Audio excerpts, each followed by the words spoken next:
Kag sa dira nga ging-ayon ako sa labot sang 6 month, naayon na ako. Hambal ko kay Lord, salamat sa imong nga pag-ayos sa akon.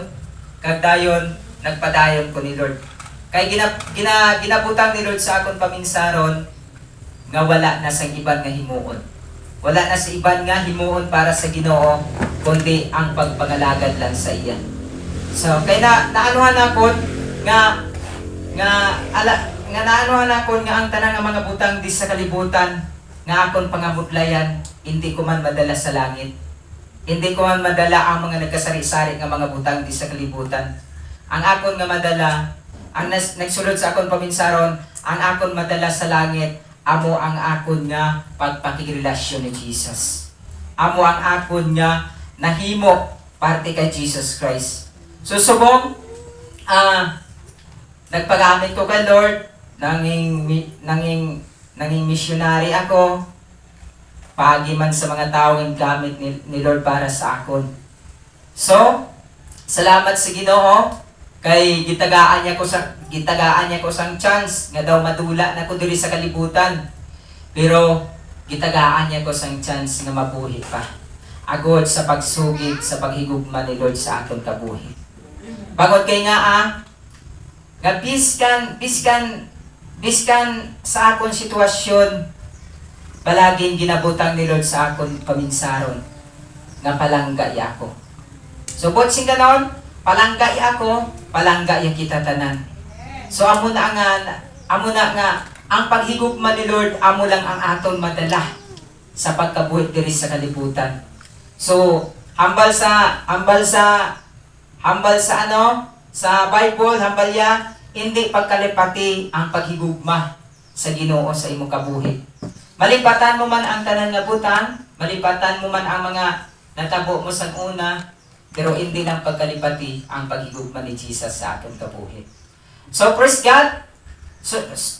Praise God nga nakaabot kami diri halin sa Iloilo. Nakaabot kami diri nga safe and sound. Nga wala sang aksidente nga natabo sa amon. So gingamit niya kami diri to sa pag-evangelism, sa pagsugid kung ano ang kaayo sa Ginoo sa aton kabuhi. So amo na nga encourage sa kamo ano man nga man nagkasari-sari nga mga pagtilaw sa aton kabuhi, kabug-aton padayon kita ni Lord.